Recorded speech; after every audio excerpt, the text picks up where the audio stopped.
This is The Listening Tube. Hello, thank you for putting your ear to Season 3, Episode 12 of The Listening Tube.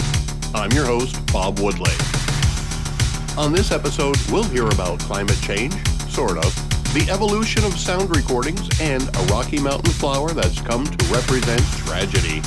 But first, Not the headlines! a big part of the high level of inflation in the United States is the cost of fuel.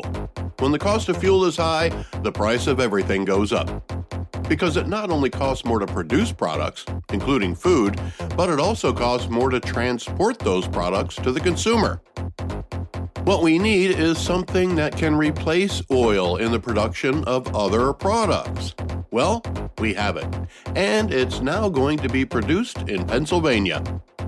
In Beaver County, on the western edge of the state border, a refinery recently went operational that will take ethane from natural gas wells in the Marcellus Shale area and, according to a story by the Associated Press, crack the liquid with heat to create ethylene, which is used to make all kinds of things, including tires, plastics, and even antifreeze. Anything we can do to take some of the pressure off the production of crude oil, from which the bulk of our transportation is dependent, will help to reduce the prices of everyday things. If more oil is available to satisfy our transportation needs, then the price of moving goods to the consumer should drop.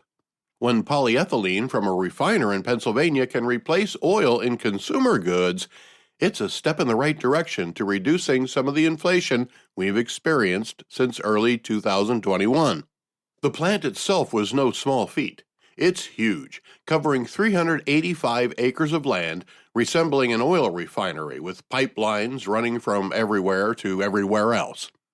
The whole operation covers about 800 acres and includes a water treatment plant and a power plant. The site used to be a zinc smelter, so the area is accustomed to industry of the chemical nature. The Shell Oil Company built the refinery, taking advantage of tax breaks of $1.65 billion over 25 years, but investing an estimated $6 billion on the project, making it perhaps the largest industrial project in the state. Construction began in 2017. The current demand for ethane is just above 2 million barrels a day, most of which is produced on the coast of the Gulf of Mexico in Louisiana and Texas. The Pennsylvania plant will eventually add 96,000 barrels a day to the tally. The advantage is multiplied when you consider that 70% of the demand is within 800 miles of the new refinery, also reducing the amount of fuel needed to transport it from the Gulf Coast. Being someone who lives within that 800-mile radius, I can tell you that I've seen evidence of another fracking boom in Pennsylvania. An equipment company that supplies the fracking industry has recently opened a new branch in the area. Many wells have already been drilled, sitting idle, waiting for the right economic condition to present itself. With the new refinery online, Shell wants its $6 billion investment to start generating a return. To get it, they need the ethane from the natural gas wells. While environmental groups have had issues with the refinery, Shell is confident it's using the latest technology to reduce pollutants. Air and water permits have been approved by the state. Let's hope that this large dent in the demand for petroleum to create consumer products will have a positive impact on consumer prices and the fuel needed to transport them to where we buy them. There's another Associated Press story I found interesting this week, not only for the content, but also for how it was written and the words used therein. I'll get to that in a bit. The subject matter was a decision by the Eighth Circuit Court of Appeals to revisit a previous ruling temporarily blocking Arkansas's ban on so-called gender-affirming care for anyone under the age of 18. Gender-affirming care is another name for sex-change drugs and surgeries, including puberty blockers and double mastectomies. The state of Arkansas passed the law despite the veto of the governor. It was the first state to pass a law prohibiting doctors from providing such services. Personally, I don't believe children should be allowed to make this kind of a decision, especially if you haven't yet reached puberty.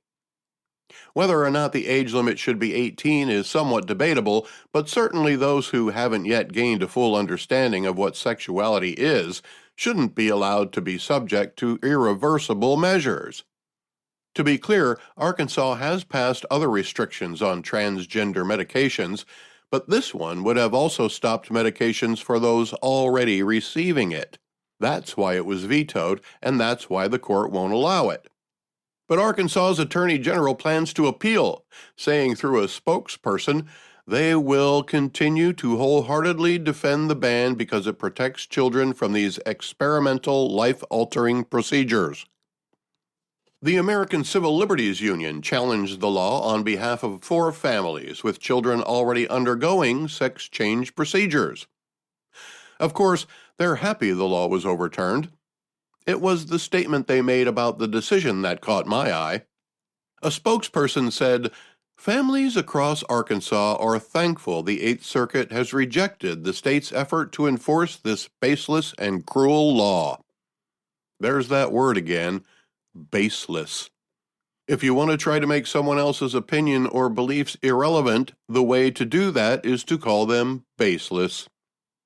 The tactic was first employed by the media to describe any claims of cheating in the 2020 election, and now it's being used by other organizations such as the ACLU to deny credibility to an opinion not in line with their own. Even if you disagree with someone, calling their beliefs baseless is an insulting and disrespectful way to do so. If that's the only argument you don't have much of an argument.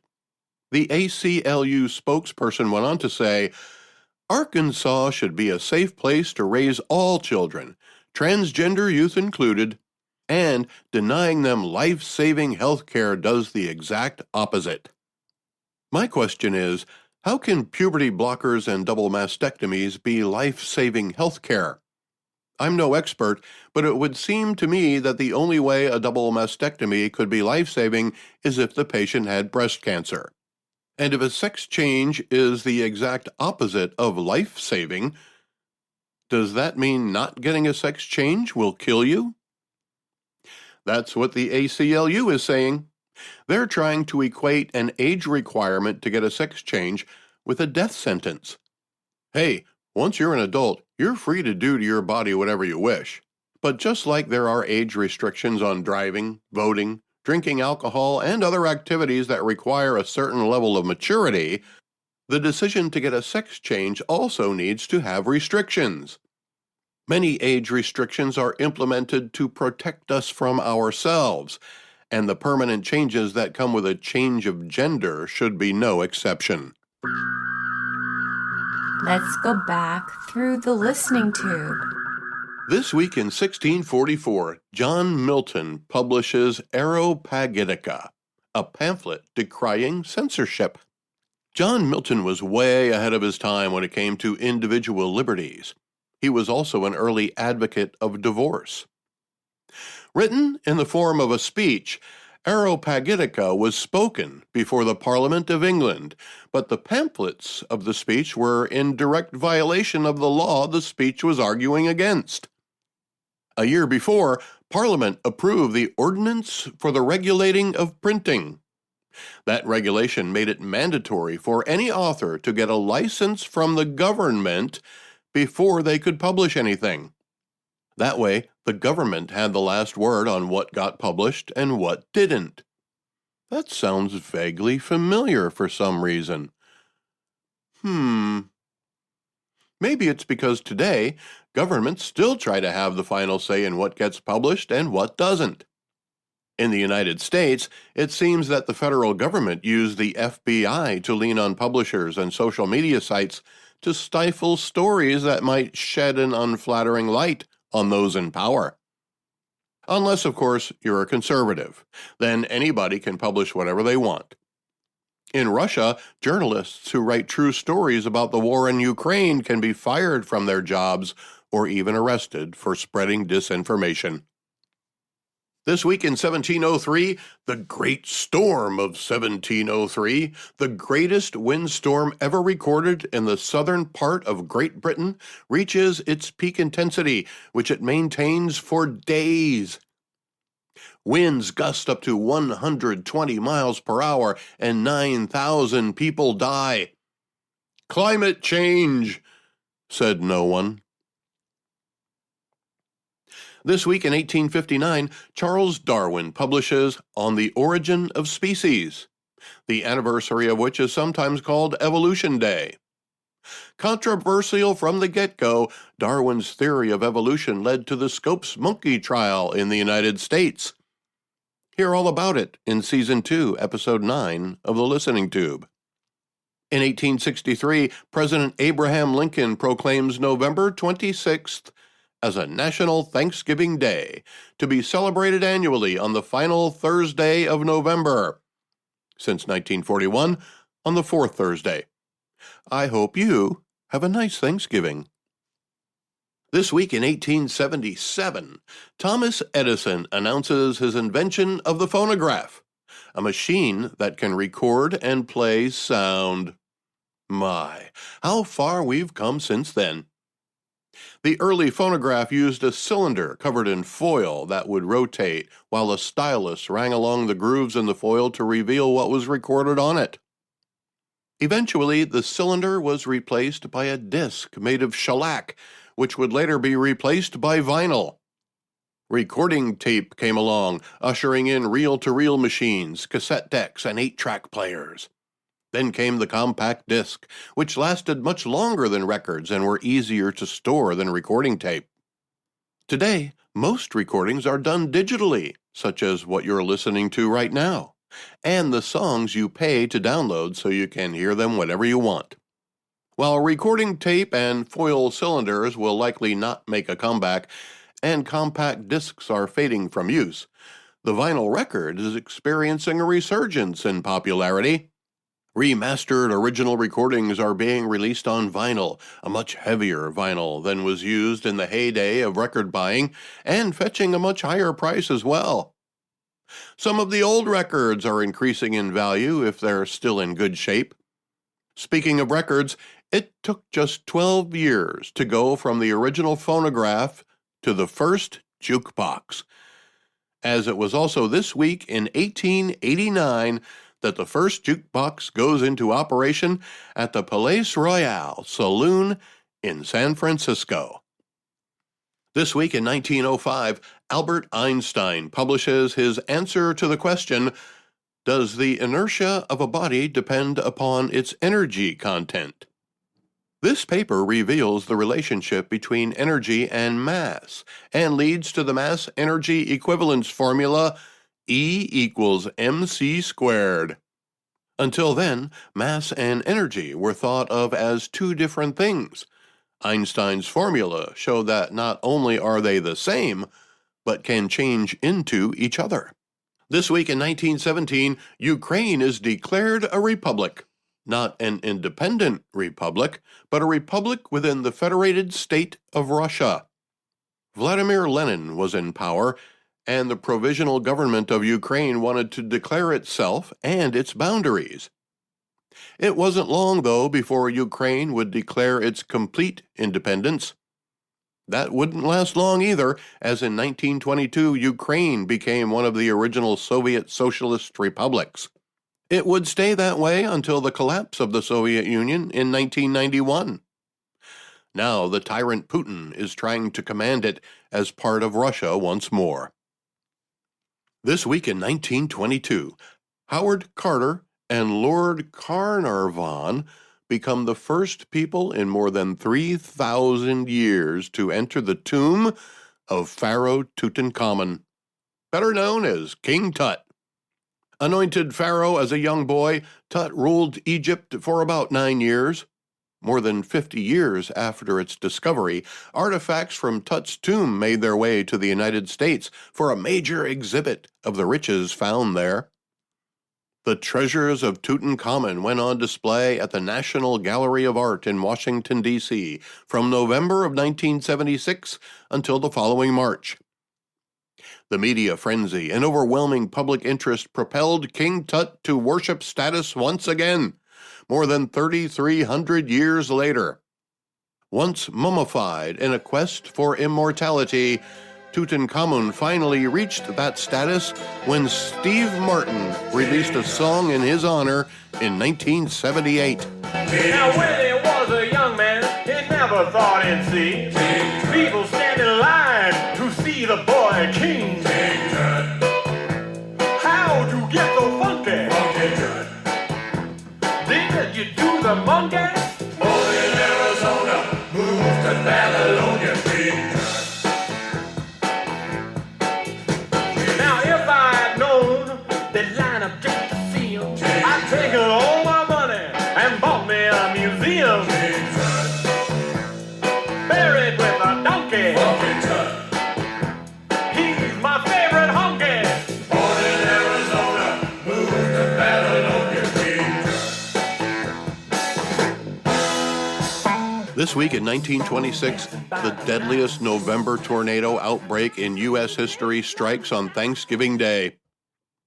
27 twisters of great strength are reported in the Midwest, including the strongest November tornado, an estimated F4 that devastates Heber Springs, Arkansas. There are 51 deaths in Arkansas alone, 76 deaths and over 400 injuries in all. Climate change, said nobody.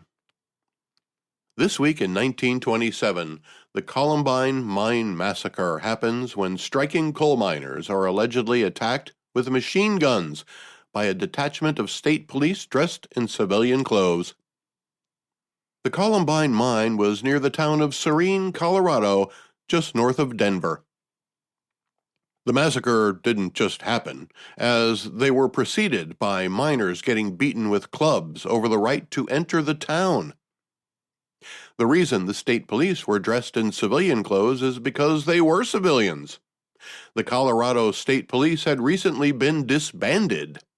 The now unemployed officers rebanded with the mine guards. When they prevented the striking miners from entering the town, the clash began. The difference was that the miners didn't have any weapons, while the other side was equipped with a variety of them, including tear gas. All forms were eventually used against the miners, with 6 of them being killed and dozens wounded. Today, nothing remains of the town of Serene, nor the Columbine Mine. Another Columbine is now remembered for a massacre, and ironically it too is in Colorado, just south of Denver. Littleton, Colorado is home to Columbine High School, the site of a mass shooting by 2 students. 13 were killed and 20 wounded. This week in 1950, the Great Appalachian Storm of November 1950, otherwise known at the time as the Storm of the Century, strikes New England with hurricane-force winds, resulting in massive forest blowdowns and storm surge damage along the northeast coast, including New York City. This storm also brings blizzard conditions to the Appalachian Mountains and Ohio Valley, becoming the worst storms of all time. 353 people die in the event. Climate change, said nobody. This week in 1963, in Dallas, Texas, U.S. President John F. Kennedy is assassinated, and Texas Governor John B. Connally is seriously wounded. Suspect Lee Harvey Oswald is later captured and charged with the murder of both the president and police officer J.D. Tippit. Oswald is shot 2 days later on live television by Jack Ruby while being escorted by police. Lyndon Johnson would be sworn in as the new president about 2 hours after Kennedy was pronounced dead. Today, both Kennedy and Johnson might be considered Republicans, even though in the 1960s they were definitely Democrats. Johnson continued a number of Kennedy's policies, but allowed the escalation of America's involvement in Vietnam, something to which Kennedy was opposed. There were 16,000 American military members in Vietnam when Kennedy died. and he had already ordered 1,000 of them to come home by the end of the year. Johnson immediately rescinded the order upon becoming president.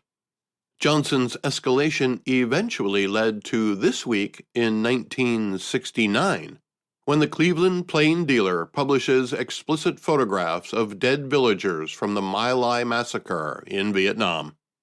The photos were taken by an Army photographer who was traveling with C Company, 1st Battalion, 20th Infantry Regiment, 11th Light Infantry Brigade when they entered the village in March of 1968.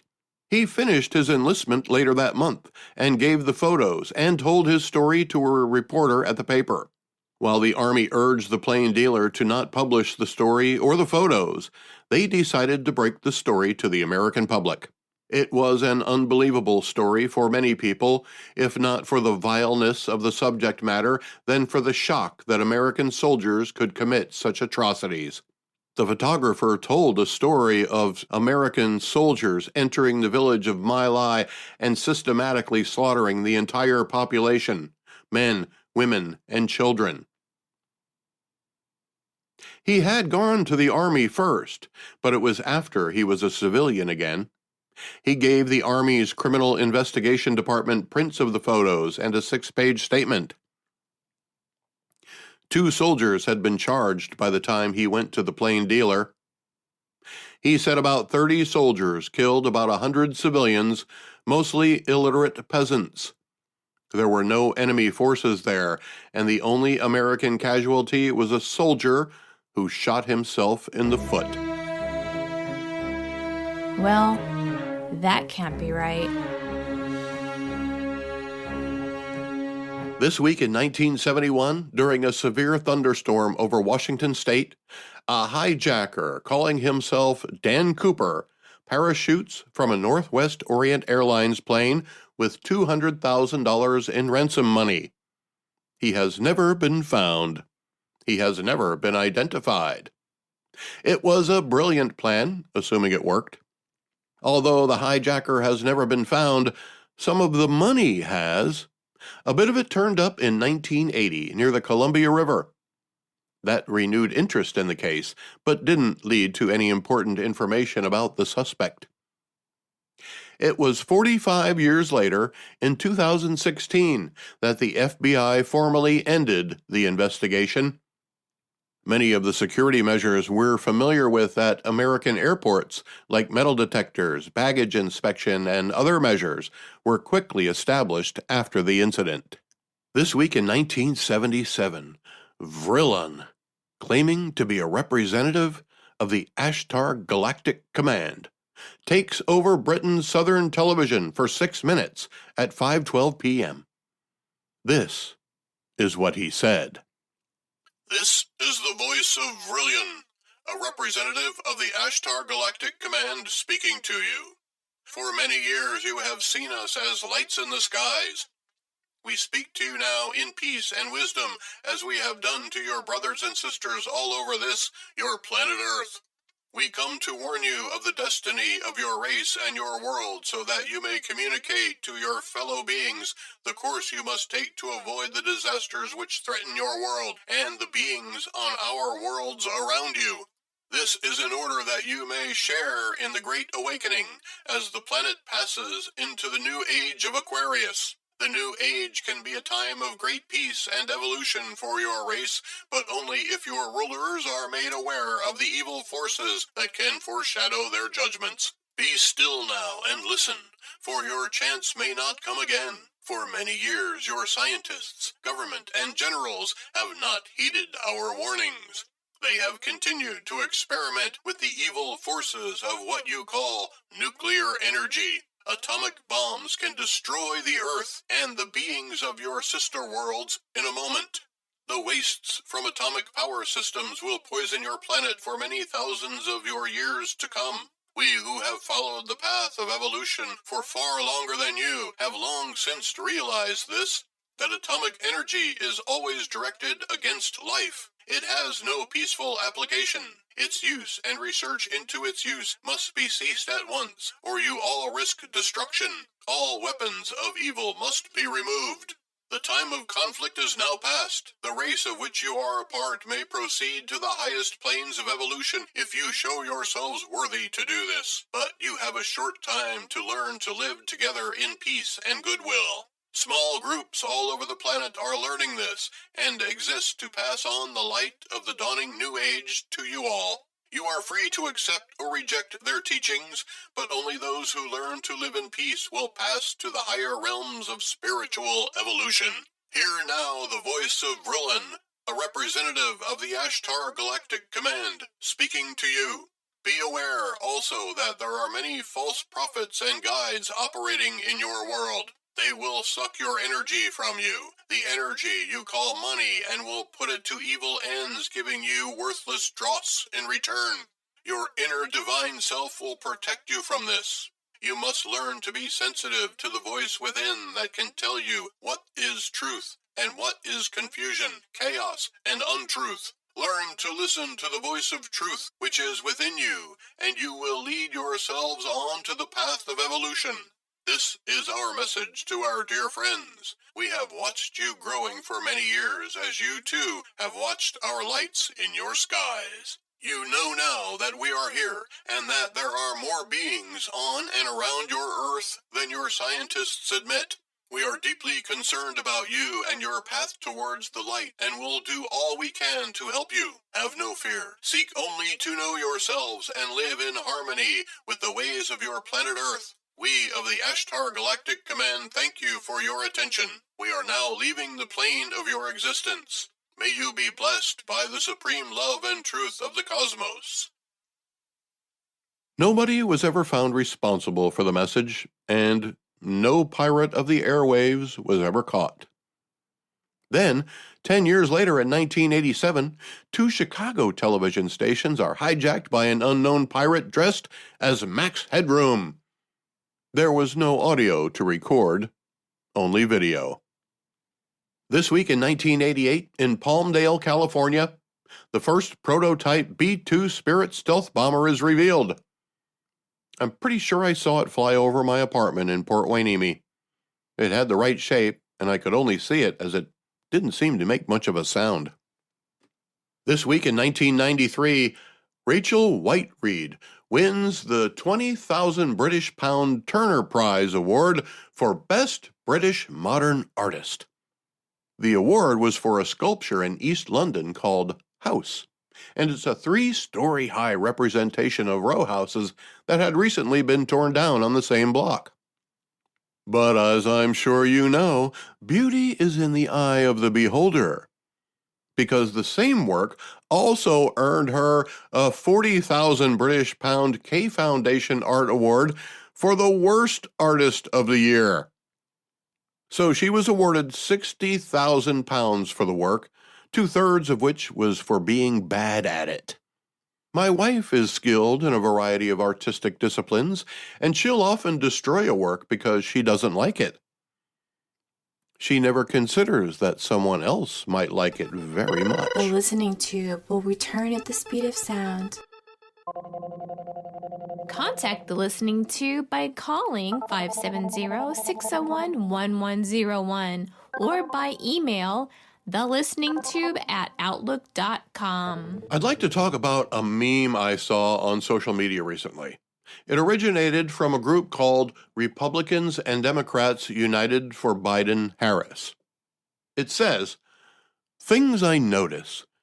The people who told Kaepernick and LeBron to stick to sports haven't said that to Herschel Walker." First of all, this is not an endorsement for Herschel Walker. It's a critique of a meme. For those of you who may not know, Herschel Walker is running for a Senate seat, and the winner will be decided December 4th. What you might also not know about Herschel Walker is that he was a professional football player. Drafted by the Cowboys, even though he was already signed by the USFL, Walker ended up on the Cowboys when the USFL folded. After 4 seasons with Dallas, he was traded to the Vikings in a trade that involved 18 other players and draft picks. I remember seeing his wife on TV crying because she loved her friends in Texas so much and didn't know anybody in Minnesota. He retired after the 1997 season. Herschel Walker was also a member of the 1992 United States Olympic bobsled team, and even did one performance with the Fort Worth Ballet. He truly is a world-class athlete in many disciplines. So, why shouldn't he be compared to LeBron and Kaepernick? Well, Herschel Walker didn't get into politics until later in life, not when he was a star on the gridiron. LeBron and Kaepernick expressed political views while they were still on the stage of professional sports. Now, I'm not saying they shouldn't. They're certainly free to express themselves and their opinions. But that's where the meme is misleading. Sure, there are people who think that professional athletes should stick to sports. There are sports stars who alienate some of the fans with their political activism. But Herschel Walker's days of being a professional athlete are behind him. So the meme relies on a false equivalency and people's willingness to fall for it. One person commented on the post and said former professional athletes should remain in the field after they're done playing, such as a television analyst. He started out in sports, so he should stay in sports, because that's all he knows, right? Well, that reasoning doesn't hold any water either. That's like saying a small business owner shouldn't get involved in politics because all he knows how to do is run a business, or that his opponent in the race, a preacher, should only be allowed to work in a church. If people from other professions are dissuaded to run for office, where will our politicians come from? That's like saying only people who study political science should have any political views. The author of the meme began by saying, "Things I notice." Well, maybe nobody else noticed it because of its sheer absurdity. But it became a meme not because an athlete is running for office, but because of the political beliefs of the athletes. Herschel Walker is a conservative, while LeBron and Kaepernick are liberals. More than liberals, some of the statements they've made are on the lunatic fringe of liberalism. The people who suggested they stick to sports were just trying to give them some sound advice. You may have already made millions of dollars and have contracts for even more, but one wrong word can make it all go away. You may think that because you're a liberal, the media will stick up for you. Hollywood will stick up for you. Kathy Griffin learned the hard way that that's not always the case. She thought Donald Trump was a fair target, and she could be as extreme as she wanted in her criticism of him. She would have been lucky to get some advice that suggested she stick to comedy. Nobody told Sonny Bono to stick to music when he ran for the Senate, and rightly so, as he hadn't had a hit record since his breakup with Cher. Nobody told Al Franken to stick to comedy when he ran for senator from Minnesota, probably because he hadn't been funny for a while. And that's another difference between Herschel Walker and LeBron James and Colin Kaepernick. The latter two haven't run for public office. They just spout politics while on the stage of another act, that being sports. I would have no problem with either of them running for the Senate, as it would mean they're willing to match their actions with their words, something they don't have the inclination to do. They only have to preach it, not live it. It's easy for LeBron to criticize America while he's in a partnership with the Chinese Communist Party and their systematic human rights violations, including the extermination of religious groups and ethnic minorities. Kaepernick is the same way, preaching justice for minorities while taking money from Nike, who use cheap Chinese labor to create sneakers they sell to us for exorbitant prices. At least Herschel Walker is backing up his words with his actions by running for public office. But here's the irony of the meme. By comparing Walker to LeBron and Kaepernick, the author of the meme is suggesting that he be silenced. Just as James and Colin were advised to shut up and play, this meme is suggesting Walker shut up too, even though he's done playing. Because when a person puts their reputation on the line in the form of becoming a candidate for office, and bares their soul and proclaims their policies and beliefs, and asks people to choose whether or not you agree enough to vote for them, it puts the opposition in a bind. If you want to beat them, you have to put your reputation and opinions and beliefs on the line as well. And if you don't have a valid opposition, your only recourse is to attempt to silence them so the constituents don't have enough information on which to base an educated decision. One way to do that is to create the perception that the opponent's opinions aren't worth your time, so you probably shouldn't even listen in the first place. The meme suggests that since Walker was a professional athlete, he's not worthy of your attention and he should just go back to playing with balls. On the other hand, his opponent is a preacher. Reverend Raphael Warnock is an accomplished public speaker, so he's worth your attention, unlike the football player. Correct me if I'm wrong, but is it not the Democrats who have the most opposition to religion dictating policy? I can't vote in Georgia, so it's irrelevant to me, but what I see happening is that we've made it so difficult to criticize something with which we disagree that to silence the opposition is now the only strategy left. People are so quick to label any criticism as some kind of social error, like racism or sexism or homophobia or transphobia or some other label meant to demean your opinion, that the easiest way to debate your opponent is to silence them. If you find fault with the policies of a black candidate, you're racist. If you find fault with the female candidate, you're sexist. Regardless of how solid your argument is, it will be reduced to a phobia by those who don't have a valid counterpoint. My advice would be that if you witness someone trying to silence someone else in a political race, you should listen to what they have to say.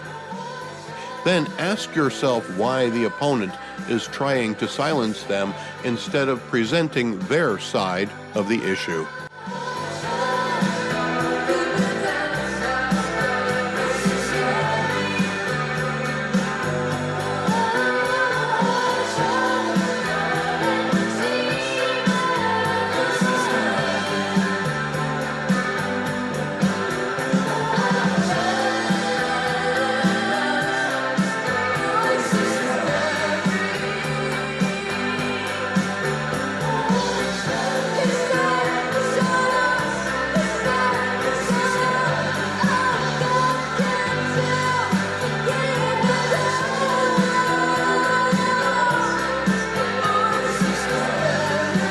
The Listening Tube is written and produced by yours truly. Copyright 2022. Thank you for putting your ear to the Listening Tube. I'm your host, Bob Woodley, for Thou ad infinitum.